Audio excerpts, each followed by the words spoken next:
All right, thank you, Dr. Blackwell. Let me say Hotep Habaragani to my Africana Studies colleagues, contemporaries, and seekers after the truth all. And let me go on to say good morning, good afternoon, and good evening, but certainly never good night and never ever goodbye, because I've always found goodbyes traumatizing since my late wife passed away in 2012. So you have to accept an old man's grief, even if he has faith. My name is the Reverend Nathaniel W. Martin, and I'm the pastor of the New Life Institutional Baptist Church here in the city of Los Angeles, and we are holding our services with the Shiloh Missionary Christian Church. And let me hasten on to say the address is 8916 South Main Street in the city of Los Angeles, okay? And if you're down that our way, feel free to come by and worship with us. We'll be so happy and glad to see your face in the place. We find that it is a joy to have people come in and just worship with us. And I've gotten past where I impose upon people unless the Lord tells me to do so. I'm just glad to have somebody in the place, all right? All right, this offering or broadcast, as you will, or episode that you may be viewing or listening to is entitled "It's Time," and it is a social justice offering, which we are not so much into the preachy, although we recognize that preaching is the way that God has chosen that the people should be saved. And late Dr. Robert W. Ross says preaching is the spoken communication to the public audience with a view to persuade them. And so I never lose sight of that, even as I attempt to apply the gospel to the social needs. And speaking of the social needs, Dr. William Barber was this week has started. Well, he started it about 10 years ago, 5 years ago, Moral Mondays, and his text for this National Day of Prayer, which was this past Thursday, was from the 10th chapter of Isaiah. I'm going to read a few of those verses and then come on over to the New Testament. First verse of that 10th chapter of Isaiah says, "Woe unto them that decree unrighteous decrees, and that write grievousness which they have prescribed, to turn aside the needy from judgment, and to take away the right of the poor of my people, that widows may be their prey, and that they may rob the fatherless. What will you do in the day of visitation, and in the desolation which shall come from far? To whom will ye flee for help? And where will you leave your glory?" And then I couldn't bypass the 12th chapter of St. Luke's Gospel, the last clause in which Jesus tells his disciples, "Beware of the leaven of the Pharisees, which is hypocrisy." And then our marching orders, Ephesians chapter 6, verses 11 and 12, even though that whole chapter is fire and brimstone for the saints, it says, "Put on the whole armor of God, that you may be able to stand against the wiles of the devil. For we wrestle not against flesh and blood, but against principalities, against powers, against the rulers of the darkness of this world, against spiritual wickedness in high places." And please believe me, the spiritual wickedness in high places is very apparent. Anytime you have the current occupant of the White House saying that he is the protector of Christianity, you better watch and hold on to your wallet, because you are about to get fleeced, if not worse. we have as Dr. King said, amnesia of deeds and a hypertension of creeds. That's where we at right now in our world politics and in our national politics. And so I don't know how many of you saw the fact that Dr. Barber and those that were with him were arrested for praying in the Capitol Rotunda. It's the same Capitol Rotunda that the January 6 people overran and sought to desecrate and fought with the police there. In the case of Dr. Barber's group, they were told that they were going to be arrested if they kept on praying. And subsequently, they were arrested, and it just shows you the contrast. On January 6th, the Capitol Police were just in regular uniform, but National Day of Prayer, the police were in riot gear, you know, that heavy stuff, Kevlar vests and everything, to arrest the praying people. And they were all over those people, arresting them, which shows you the contrast between a protest by white folks and a praying by black folks. The people the other last month, when they had hands-off day, the police were relaxed all over the nation, all over the country. They were relaxed, and they weren't in that riot gear because those people out there were their own people, meaning mostly white people. But as soon as the black folks come out and start protesting and praying and everything, you know, you have the history of the whole civil rights movement starting, if you will, in the early 60s, how the little children were washed down the street with fire hoses and all that kind of stuff, and people were bitten with vicious dogs and all of that. That's when the population, the protesters are black, America puts on a different defense. And they become far more lethal and far more aggressive and belligerent. There's no sense in saying, well, why is that? Well, it's because of white supremacy.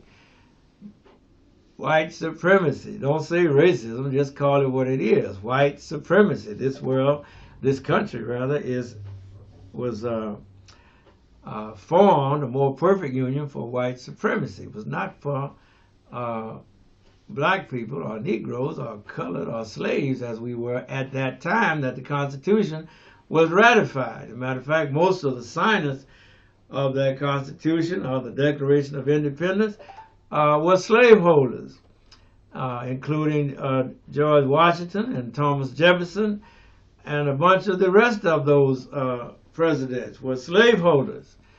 And you had to call or speak truth to power, at least speak truth to yourself, and recognize what that signified. That this country was built by white men for white men. As a matter of fact, if you take what Thurgood Marshall opined on the 200th anniversary of the Constitution, he said, you take the first three words of that Constitution, it says, we the people. And who were the people at that time? It was landed white men. Landed white men. Not landed white women, no. Just landed white men. Not the poor white man, but the landed owners of property. Don't ever forget that when the people who were enslaved on the continent of Africa were brought over here, who were captured rather and enslaved and put in those slave ships and brought over here, when they were unloaded on this country, they were considered not persons, and not citizens, but cargo. In the words of the author, From Property to Persons, we were just property. We were not looked upon as humans. We were just property. And so I want to join Dr. Barber and for his courageous stand that he's putting up and has been putting up, even under the Biden administration, and I think before that under the Obama administration. But I know he was, he started having those Moral Mondays. I think in the last of the Obama administration, he was for a long time he was an embarrassment, I guess, to the presidency, because like John the Baptist, he tended to show up the legacy of failures, shortcomings, if you will, of the administration. Remember, the Obama administration was no great champion of the working man. Once the Biden administration got in, even though they were better than the Trump people, that might have been when it started. It might have started under Donald Trump at Moral Mondays. But when the Biden administration came in, which even though they were coming in under the aegis of the COVID-19 pandemic, and thank God that Biden had the sense enough, at least his people had the sense enough, his counselors and his advisors had to get him the sense enough to stabilize the nation and tell people we're going to do what's right by you for this time. And a lot of poor families were even lifted up out of poverty under the Biden administration policies. But I'm not hitting on my notes here, and I better get to my notes here. It says that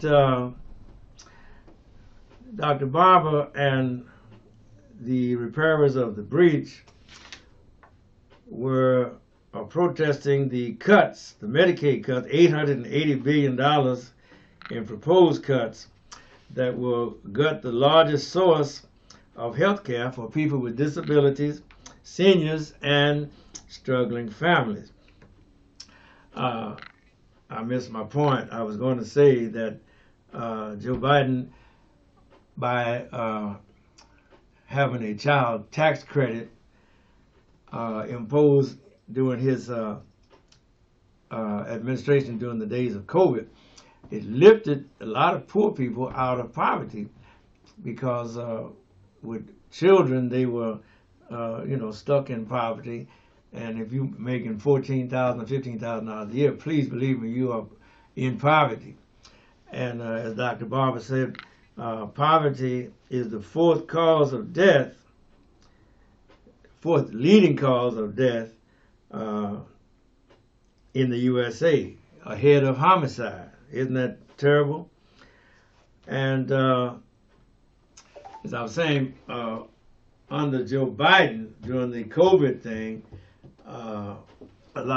some people received help in that time of crises, because the checks that the Biden administration passed out around the country without any regard to race, creed, or color, just you need it. We're in a pandemic. You got to pay your bills. I understand, so I'm gonna help you. That was Joe Biden. And not so Mr. Trump and the Elon Musk crowd. No, not so. Quite different. For instance, baby product prices are going up. due to the tariffs. The cost of a baby stroller, a baby car seat, a baby high chair, a baby diaper pail, baby bottles, which most of us remember those even flow bottles. That price is going up. Why? Because most of those things are made over in China. Or the materials that help them make that product are out of countries like China or India or Mexico even. And with Mr. Trump putting a 10% tariff against every country on the face of the earth except the United States, then what's going to happen? That means the sellers, the manufacturers are going to have, or the merchants, retailers are going to have to increase their prices, because they are going to, now they are paying upfront costs that they cannot absorb. They can't keep eating those tariff prices. So that means the baby bottle cost is going to do what? Have a 20% increase. And as I said earlier, Dr. Barber this week was in Washington, D.C., praying on the steps of the Supreme Court and praying on the steps of the Capitol, and after going in to pray in the rotunda, that same rotunda where those January 6 people were carrying on and received all of those pardons from President Trump when he became president, and but they were arrested. And speaking of Dr. Barber, and he was there to protest the Congress for seeking to pass a bill that cuts 36 million people from Medicaid, and it is a direct frontal assault on the sick and disabled in this nation. It requires a deep moral pushback. That's according to Dr. William Barber, and I concur in that which he has said. Pastor Barber was even in D.C. on last Sunday rather, and to protest on the steps of the Supreme Court. Had ministers and imams and pastors and the whole gamut of religious clergy represented in their religious regalia, and to protest this immoral budget that, in the words of Dr. Barber, would slash essential aid for the most vulnerable to give tax breaks to the billionaires. This is not politics as usual. This is a moral and spiritual crisis.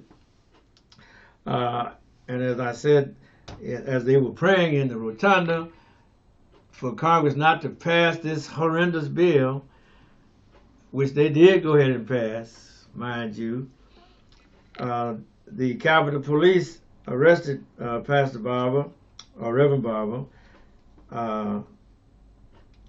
for praying. And mind you, this is under an administration that claims that it is protecting Christian values.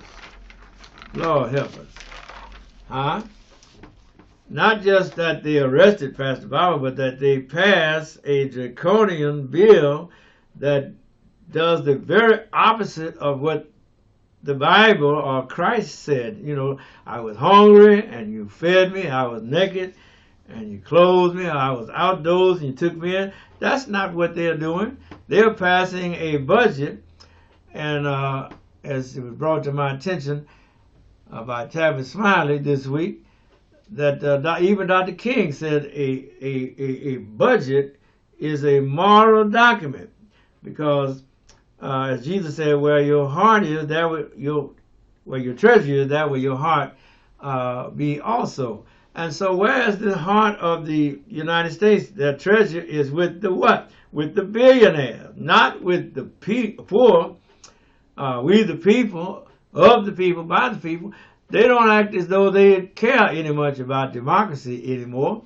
Just the success, the comfort, the benefit of the billionaire class. And please believe me, the billionaire class are not we the people. All right, because even though a corporation is considered a person for purposes of the law, they are not considered a person enough that they receive the penalties that you or I would receive if we did something wrong. And so these type of things I find to be inconsistent with somebody who says that he wants to protect Christianity in America, Christian values. You always put a pen by anybody to tell you they're going to protect Christian values, and stands outside with an upside down Bible declaring to the world that he is the chosen one. And at the same time, as Pastor Barber says again, the bills that they are passing hurt workers, hurt children, and the poor are suffering at the hands of extremists in the Congress, and the Trump administration and religious leaders are declaring that they will not stand down in the face of this national emergency. The historic coalition of leaders will raise more dissent at the proposed federal budget, which is a direct attack on the most vulnerable Americans. Remember, the Bible is full of admonition about how we are to treat the poor, help the fatherless and the widows, especially the widows, because that in the time of Jesus and even our days, a woman had a very hard time once her husband passed away, and in their culture she had low value, and they were devalued, and not like our women here in our modern culture. Our women have rights. But you go out of this country, and some of these other countries, women don't have them rights. They still walking behind their husband with their head down and all that kind of stuff. Believe me, the women over here have a bird nest on the ground. They surely do. But back to my subject, my thoughts, my notes. I'm going to leave that. I want to talk about, now I'm going to my close, but I thank God that over in Africa, in Burkina Faso, and I found out that the word Burkina Faso, or the title Burkina Faso, means land of the upright people. This Burkina Faso name was given to this country by their assassinated leader back in, I think it was 1960. Dr. Sankara, President Sankara, who was assassinated by the French because Burkina Faso was a French colony. In other words, it was colonized by France, and Niger was another nation that was colonized by France, and Mali is another nation that was colonized by France. I mentioned those three names because under this new leader in Burkina Faso, President Ibrahim Traore, he has convinced the leader of Niger and the leader of Mali to come together now, and so now they have got themselves a common currency, and thanks to Morocco, they can now get their goods to the coast. Burkina Faso is landlocked.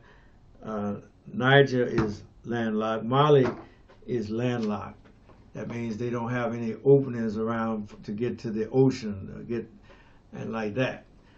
And the other countries, because of their stand that they have taken have closed their borders. You see that. All right, 5 minutes, y'all. That francophone influence of divide and conquer is still active. But now, as I close, let me talk about President Traoré. And there have been 18 attempts on his life because he drove the French out of his country, Burkina Faso. He made them give up all those bases that they had up in the mountains. He made them get out of their mining that they were doing in Burkina Faso. He said, we will do our own gold mining, and we will refine our own gold, and if you want to buy our gold, fine, and if not, fine. But we're going to start looking out for the people here in Burkina Faso. And you know the European does not like that. Matter of fact, the United States does not like that. Don't ever get the fact that the United States is a champion of democracy. Why are these other countries around here surrounding the United States having so much trouble if the United States is a champion of democracy? The United States doesn't want democracy in these other countries. They don't even want democracy in Mexico or Canada or Guatemala or Nicaragua. They have gone in to destabilize.